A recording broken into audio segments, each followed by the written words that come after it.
Our next speaker is Mapuana Antonio, speaking about promoting local foods, indigenous food systems, health, and resilience here in Hawaii. So with that, I'll pass off to Mapuana. Thank you so much. Aloha. Can everybody see my screen and the slide? Perfect. Mahalo. Okay.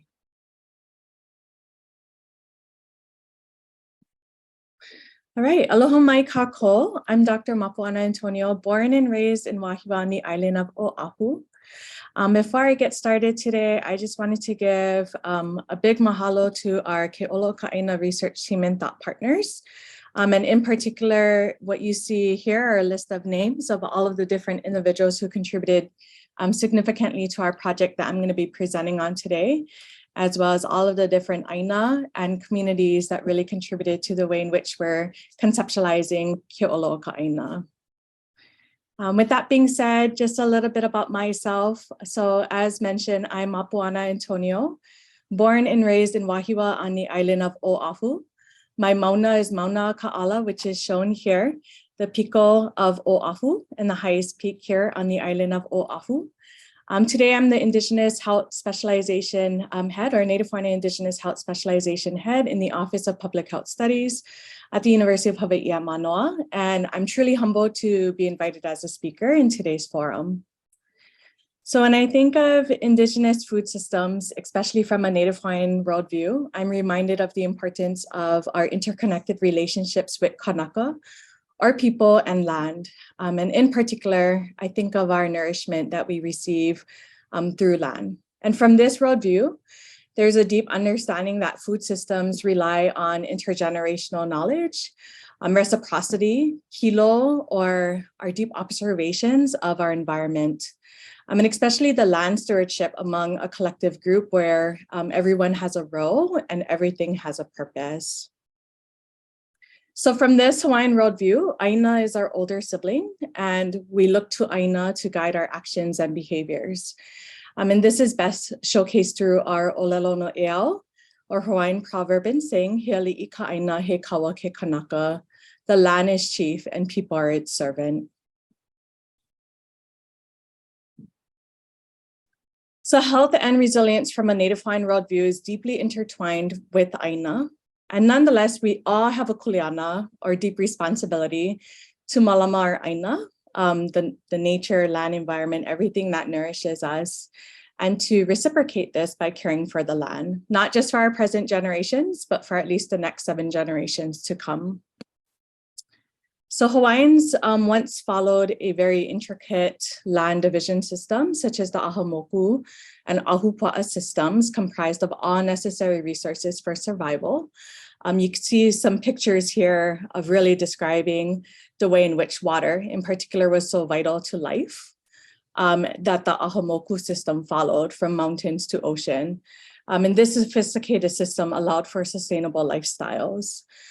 Today, as many of you probably know, Hawaii currently imports approximately 90% of our food, really demonstrating our strong reliance on the importation of resources. The ongoing social, cultural, political, and economic determinants of health continue to negatively contribute to the continued nutrition transition and environmental changes that continue to threaten overall health and well-being. Contemporary Hawaiians, like many Indigenous peoples globally, are faced with a burden of nutrition-related and chronic health conditions and continue to have the shortest life expectancy of all major ethnic groups in Hawaii. Many of these inequities stem from colonization, westernization, and a multitude of isms, yet we continue to remain resilient, which is like the a'ali'i shrub that's shown here, and we continue to thrive as a peoples.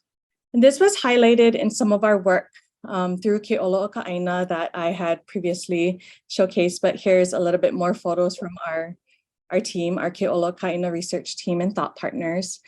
And this was really a response to community priorities to demonstrate the way in which land connectedness is vital to our overall health and wellness. This is a study that has been in the works for years now, that started off with qualitative interviews and focus groups to really conceptualize the way in which Aina connectedness is important to our health and resilience, ultimately leading to a comprehensive survey where we were able to really identify the way in which Native Hawaiians experience Aina connectedness and other health outcomes. So the COVID-19 pandemic highlighted and further exacerbated some of these health disparities that was previously cited or that I previously discussed, including some related to nutrition and chronic health conditions. But we also see that during the time of COVID, it was further exacerbated as showcased by the reporting of food security. We saw through this survey that more than 50% of Native Hawaiian adults throughout the Pai'aina of Hawaii, throughout all major islands of Hawaii, experienced low or very low food security.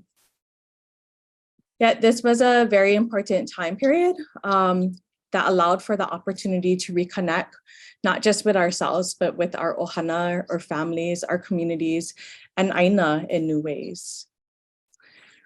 So this time period has also allowed for urgent and timely pressing questions, including how do we sustain ourselves and our communities? And to truly respond to this question requires a generational plan and community-based solutions. Yet we know that community-based solutions require time and value being placed on relationship building, intergenerational knowledge, and traditional food system practices. Access to traditional foods also requires a reconnection to land and environmental stewardship by the community, ultimately allowing for self-determination. So I conclude with an olelo no iao, I ka wā mamua ka wā mahope. The future is in the past. I want to mahalo you folks again for this opportunity to present today.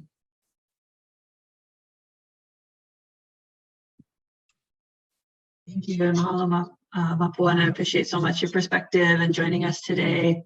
And I hope you'll stay as well for the Q&A session. We'll be transitioning